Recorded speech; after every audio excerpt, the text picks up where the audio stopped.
Don't think there's any furries where you live. It's more likely than you think. Well, not everyone is open about being in the fandom or all in one singular online platform. The most popular app made by furries and is for furries is Barq. Well, this video isn't an ad to download Barq. It's something I'd highly recommend if you're looking to be more involved in your local furry scene. But no, the reason I bring y'all here today is to get a closer look into the demographics of the furry community. Well, there are already commonly known stereotypes, some of which are true. I think it helped to paint a picture with numbers, especially since so many of you goofy goobers are in comp sci engineering. For this video, I'll be looking through all the accounts within a 200-mile radius of where I currently live in Whitewater, Wisconsin. There's two reasons I'm only going out this far. So it's a good estimate of how far you could drive in a day with relative ease. It's not based off a 200-mile drive, and more so if you were to drive there in a straight line. Anywho, the second thing that is blessing me about being in the middle of nowhere is I get results for many various cities, such as Milwaukee, Green Bay, and Madison, Wisconsin, Chicago, Bloomington, and Champaign in Illinois, Cedar Rapids, and most of eastern Iowa, as well as Grand Rapids and Kalamazoo, Michigan. And for request, I also threw in a few other cities that were between 201 to 219 miles away that had decently sized populations, including Rochester, Minnesota, Springfield and Decatur, Illinois, and Lansing, Michigan. Now then, I'm going to present you information on pie chart. How I'm going to execute this is I'll start off by giving the broadest information, then work my way down to the details once all four of the main categories are introduced. Starting off with the age of the community, I divide it up into these 7 groups. The group I'm currently in, at 22 to 25, leaves the group with 30.4% of Barq users, or 1,984 total. The most popular age in particular is 24, with 550 people having that specific age. The final group in black is for those who are 42 and up. They make up for just 1.7% of users. Though the number could be skewed because as soon as you put down 55 and up in the filter, the app glitches out and starts giving out users with no profile pictures that are clearly younger. But the fact that less than a quarter of the users are in their 30s or higher is absolutely insane. Up next is the relationship status of the furry fandom. 59.5% of furries are single, 40.1% are in a relationship, and 0.4% are dating.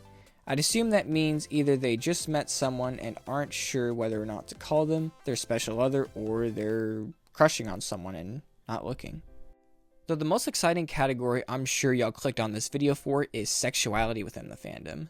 According to my Barq findings, when you combine all the genders, gay people take the crown with 28.5%, or 1,364 total.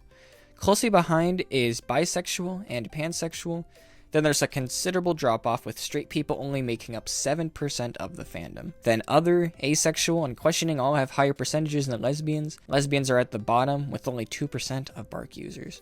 Lastly, I present you with gender identification in the fandom on Barq. 65.2% are male, 16% non-binary, 8% trans female, 7.6% female, and 3.2% trans male. First of all, the fact that there's more transgender women than cisgender women is wild. But it may be unfair to state this for certain since most women I know aren't on Barq.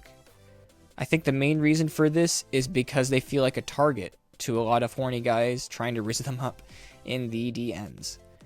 Also, I'd say at least a third of non-binary users also put male in their bio, so really you can round it up to 70% male if you so choose. With that in mind, I don't have much else to say in regards to age in the community, so we'll jump right into relationship status among different genders.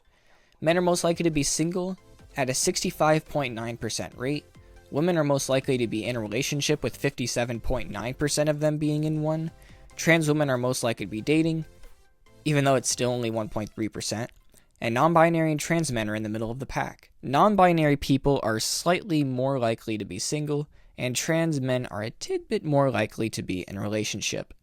Now I'll tie people's gender with their sexual orientation to see what their relationship status is like.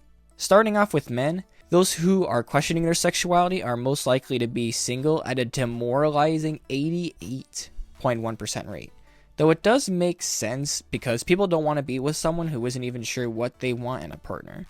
Behind them, the first true sexuality is straight men, who are also above 80 at 81.2%.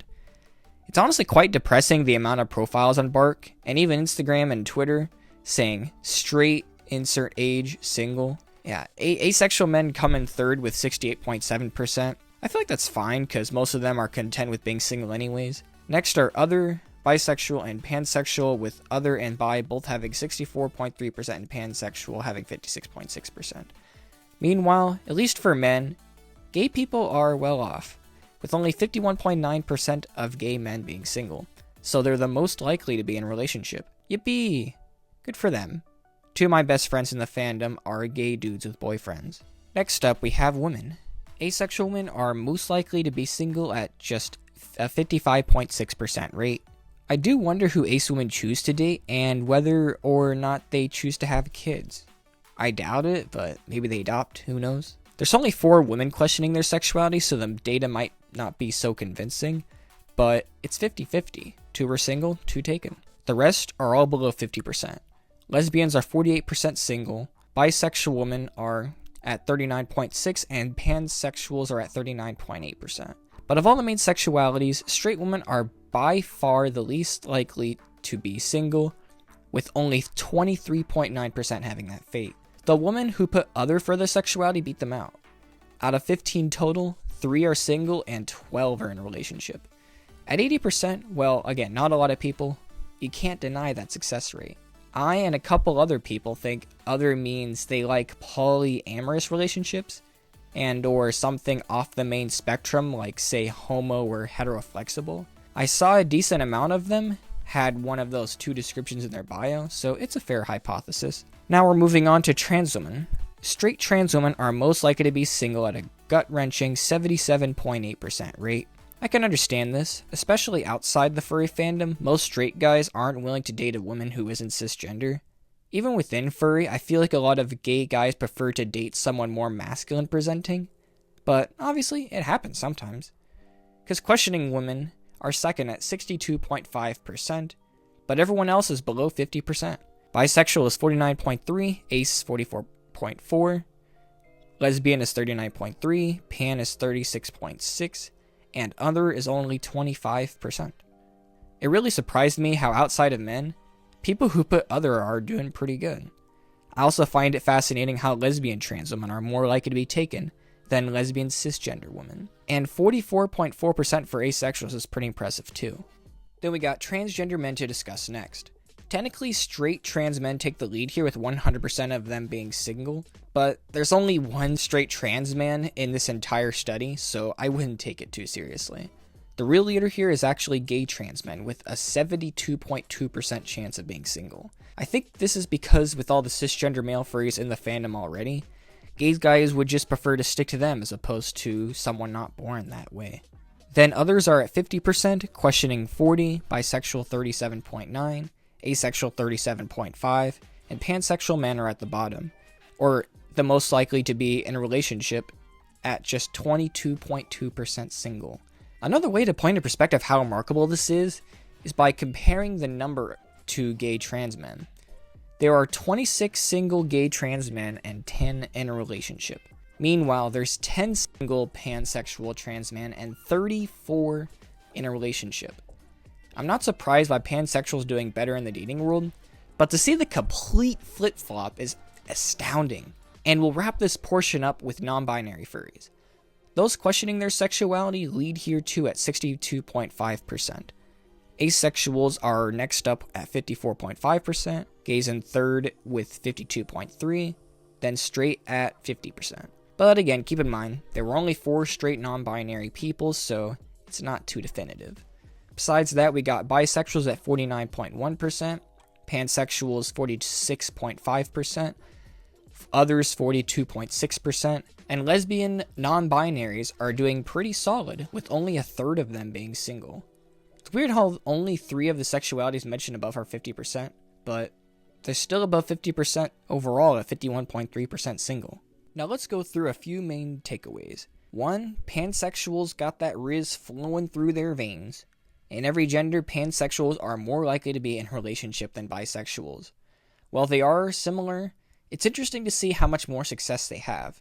It likely has to do with them being more open to dating whoever, and they could be seen as having more welcome personalities. 2. There's an imbalanced ratio of straight men to straight women. In total, there's 261 straight men and just 46 straight women. So there's almost 6 men for every woman. This is perhaps the biggest reason why so many straight men are single and women in relationships. Through personal experience, I noticed both sides have a tendency to date outside the fandom. If you're a single straight male furry watching this video, take this into consideration and stay open to the possibility of dating a normie girl, or perhaps test your luck with bisexual or pansexual men in the fandom if you must. 3. Unless you're a trans man, don't be questioning your sexuality if you want to be in a relationship. Everyone else is 50% likely or higher to be single. Men, trans, women, and non-binary are all above 60%.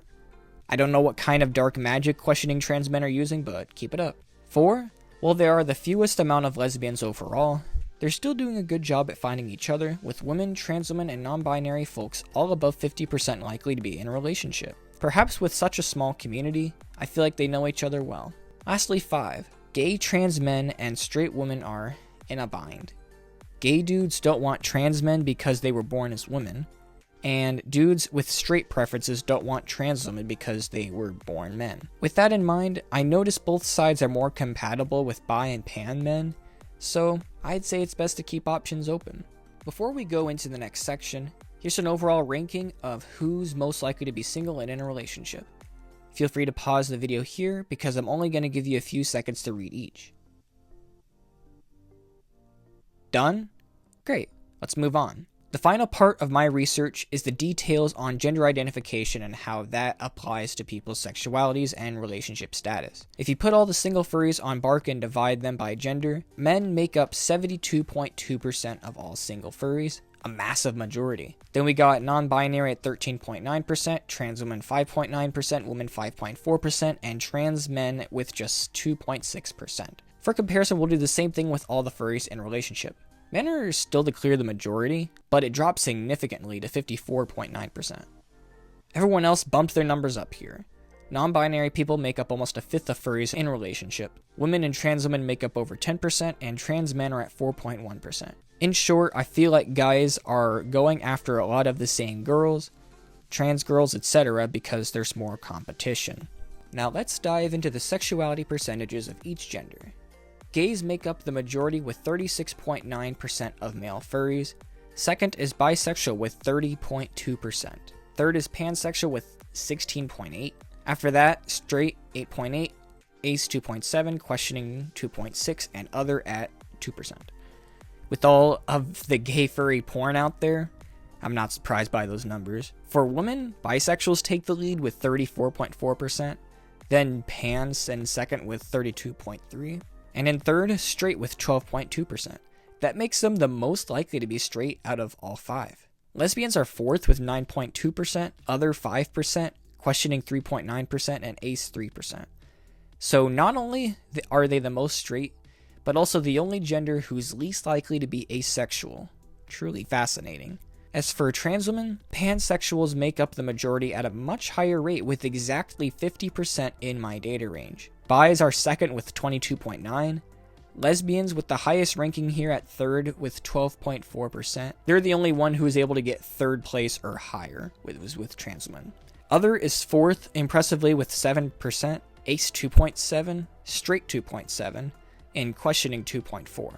Now that we're past cisgender men and women, it makes sense that we'll see a significant drop in straight people. Trans men are next. Pansexuals also lead here, but it's way more balanced. They're barely under 30%. Gays are second with 26.8%. Bi third, 22.3%. Other fourth again, 9.6%. Ace with an impressive 6.4%. Questioning 3.8%. And straight with just 1.3%. And of course we got non-binary folks to finalize this portion. Pansexuals lead here too with 39.6%. Bi in second with 22.9%. Gay third, 21.3%. Other fourth again, 6.4%. Ace with 5.2%, questioning 2.7%, lesbian 2.4%, and straight with a puny 0.5%. Honestly, I was expecting even less. So in essence, out of everyone involved, men are most likely to be single and gay and least likely to be in a relationship, other and pansexual by a massive margin. Women are most likely to be in a relationship, bisexual, straight, and questioning, and least likely to be single and dating with absolutely no one. Trans women are most likely to be dating, lesbian, and pansexual, and are tied with men at least likely to be asexual at a mere 2.7%, and least likely to be questioning. Trans men are most likely to be asexual and other, and aren't at the bottom of anything. Lastly, non-binaries aren't most likely to be anything, but they're the least likely to be gay, lesbian, bisexual, and straight. They're really a middle-of-the-pack group overall. If there's one point I made clear by this, it's that pansexuals are much better off and guys need to hop on the pan trend. Now we'll make our way into the final stretch of research by comparing single people's sexual orientation by gender. Single men are actually slightly more likely to be bisexual with 30.6%, then gay 30.5%, pan 18.5%, straight jumps up to 12.2%, questioning 3.4%, ace 2.7%, and others bottom again at 2.1%. Concurrently, taken men are 43.1% likely to be gay, then just 27.1% bi, 21.5% pan, 4.1% straight, 1.9% ace, 1.8% other, and 0.5% questioning. Given the people I know, that high gay percentage checks out. Now, we're gonna do the same pattern with everyone else. Single women are 37.9% bisexual, 31.9% pan, 10.3% lesbian, 9.5% straight, 4.3% ace, 3.4% questioning, and other with 2.6%. As soon as you get to the taken woman, most of the numbers are pretty similar, but straight and others take a massive leap to 17.9% and 6.1% respectively. The only thing that particularly stands out in the single trans woman category is straights, as they make up 5.1% of the pool. Bisexuals also took a pretty big jump from 22.9% to 27%, but taken trans women are a whopping 58.5% pansexual. You can see the next four, but then questioning is 1.5% and straight is only 1.1%. Honestly, trans men had the biggest difference and are the reason I wanted to show you this information. Gays make up 43.3% of single trans men, 18.3% bi, 16.7% pan, 11.7% other, 5% ace, 3.3% questioning, and 1.7% straight. Though when we flip over to taken trans men, it jumps up to 44.2% pan, 23.4% bi, and a dramatic drop in gays to 13%. The other 9.1, 6.5 ace, 3.9 questioning. I'm also surprised by the higher percentage of asexual trans men taken. But anyways, the difference between single and taken for non-binary people isn't too substantial. So I'll give you a moment to peek at these two pie charts. Alright, time's up, goober. At last, we have made our way through with basically all the data I came up with. I know it's a lot to wrap your brain around, but if you want to see these numbers in your own time away from this video, feel free to click the links in the description to see the rankings, pie charts, and other notable information. So let's make sense of all this information and why I'm presenting it to you in the first place. First order of business, it's clear the app and the fandom overall is overwhelmingly male. I'm not entirely sure why most women are turned off by furries, especially since the art community has a lot of women. The furry fandom is a great place to display your creativity and imagine yourself as a goofy, anthropomorphic animal. I think there are two major reasons for the imbalance. One, they're often ostracized from the gay furry scene and taken for granted, both as artists in the community and being the victim of unsolicited flirting. It makes sense with these numbers that women can feel like sexual targets. Two, I've noticed women aren't as reliant on the furry fandom for close friendships. In my experience, women in the fandom are much more likely to find a partner who isn't a furry, and if they are, it's often a lot more layers involved, like interest and availability. Not only that, but they have a better chance of finding a balance in friendships in other online communities such as anime, fandoms, comic cons, and even in daily life. In response, I've got two answers to hopefully combat this issue. First of all, we got to make artists aware of the insane potential for business. As you may know, furries have a lot of money and they love spending it. With enough talent, if they open commissions to furry art, they can make serious money, like for real. That includes fursuits too. If we can get craftsmen to venture into that as well, just another gateway to using the fandom for profit. Then eventually we can lure them in with practicing good ethics in the commissioning process, and perhaps that might open the door to making friends in the fandom. Then they sink further into the rabbit hole. My second solution is to simply treat women both in the fandom and outside of it as friends, both or not as outcasts of society or objects to get yourself off to.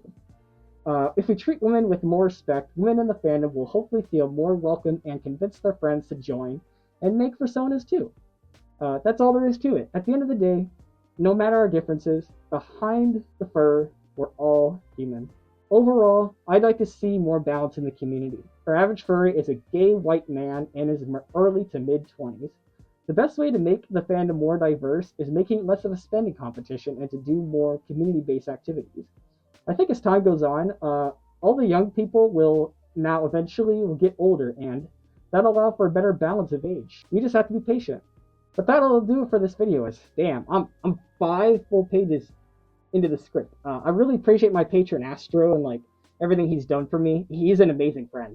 I hope all of you enjoyed this video, and if there's two things you must remember from this, it's that we need more furry women, and if you combine gays with bis and pansexuals, I could guarantee you that there are single queer furries where you live that are looking for a boyfriend.